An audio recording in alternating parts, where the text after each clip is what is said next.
I died on December 14, 1955. I was 40 years old. A car crash on a quiet road in Newtownards, County Down at 3 in the morning. I had survived the Western Desert, Sicily, Italy, and the entire length of Northwest Europe from D-Day to Germany. I came home and I died on a road I had known since I was a boy. That is not the irony it sounds like. That is just what happens when the thing that was keeping you alive stops being available. Before the war, I was a rugby player and a solicitor. I was large and I was fast, and I was capable of a violence on the pitch that made people uncomfortable even when it was legal. I had represented Ireland. I had toured with the Lions. I was 26 years old when the war started, and I had already learned something about myself that I was not entirely comfortable knowing. That I was very good at the application of controlled aggression, and that being very good at it was not the same as being at peace with it. Then someone introduced me to David Sterling, and he told me what he was building. A small unit, deep penetration, hit targets far behind enemy lines and be gone before they understood what had happened. No set-piece battles, no grinding attritional warfare. Pure violence applied with precision to the places the enemy thought were safe.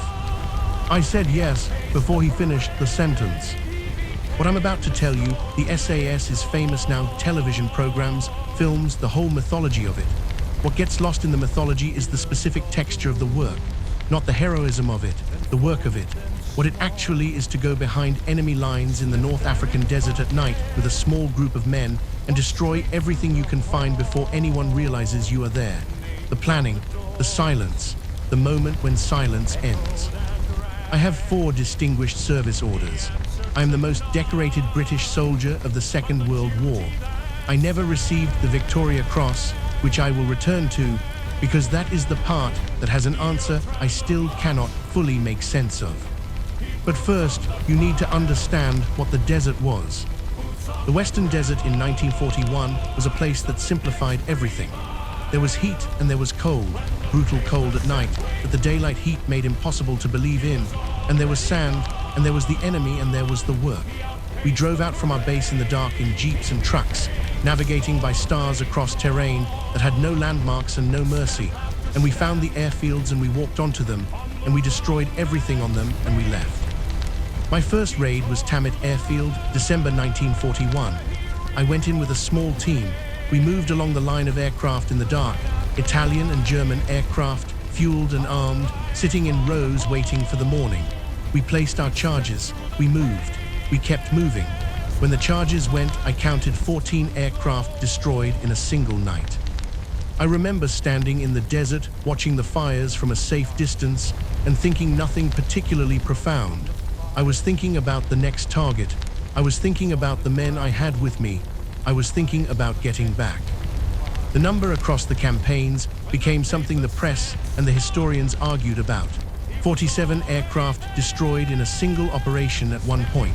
I did not keep a personal count the way some men kept counts, because the count was not the point. The point was the airfield was less useful to them in the morning than it had been the night before. The point was the men beside me were still alive. What the raids were at their core was this: you went to the place they thought was safe, the place behind the front, away from the fighting, where the machinery of their war was parked and fueled and serviced. And you showed them that there was no safe place, that the night was ours, that the desert did not belong to anyone, and that we had accepted that before they had. In Sicily in 1943, I did something that got written about more than I was comfortable with. A unit of my men was pinned down under fire from a German position and taking casualties. I went forward. I went into the German position, not around it, into it, and I cleared it. That is the polite version. The full version is that what I did in that position is something I knew how to do and did without hesitation, and that the men who were pinned down were able to move because of it. I was recommended for the Victoria Cross 4 times during the war. David Sterling put my name forward. Senior officers put my name forward. It was declined each time. I have thought about why. The official answer has always been procedural: the paperwork, the witnesses, the specific requirements of the citation. The unofficial answer, the one that various historians and veterans have offered over the years, is more uncomfortable. I was not an easy man. I was large and I was violent and I drank, and I did not perform the expected deference to rank when I believed rank was wrong. And there were senior officers who found me inconvenient in the specific way that men who are very effective but very difficult are always inconvenient to institutions that prefer order to results. I do not know if that is true. I know that I watched men who I had served beside receive decorations for actions that I had also been part of, and I kept going because the alternative was to stop going, and stopping was not something I knew how to do.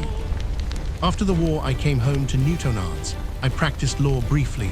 I tried to be the person I had been before the war, which is an experiment that works for some men and does not work for others, and I was clearly one of the others. I drank. I was restless in a way that had no outlet because the outlet was gone. I had been built, or had built myself, for a specific kind of existence that the peace had made obsolete, and I did not find a convincing replacement for it. I had a decade. I used some of it well and some of it badly, and I was working on a better ratio when the road in Newtownards settled the question at 3 in the morning in December 1955. People ask what I would have done with more time. I don't know.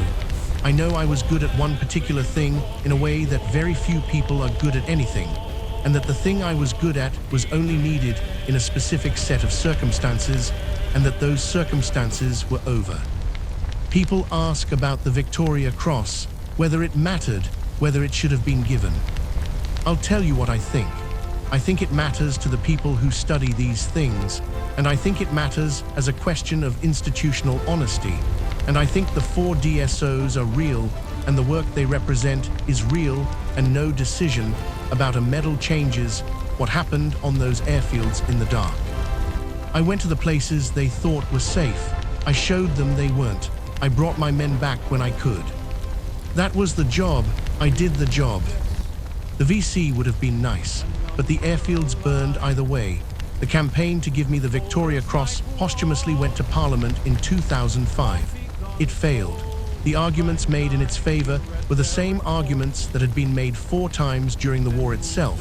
The actions, the witnesses, the citations written by men who had been there. The arguments made against it were procedural, as they had always been procedural, which is the institutional way of saying that the institution has decided and does not intend to revisit the decision. I have made my peace with it. That is not entirely true.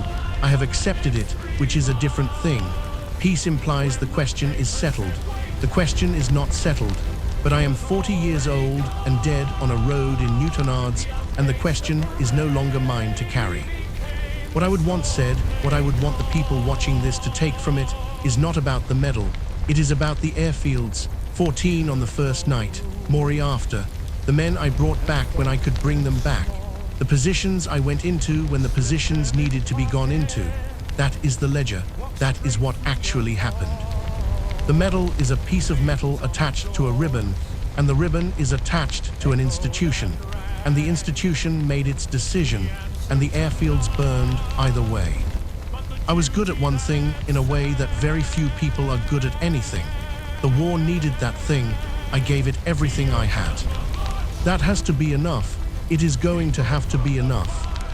The airfields burned either way.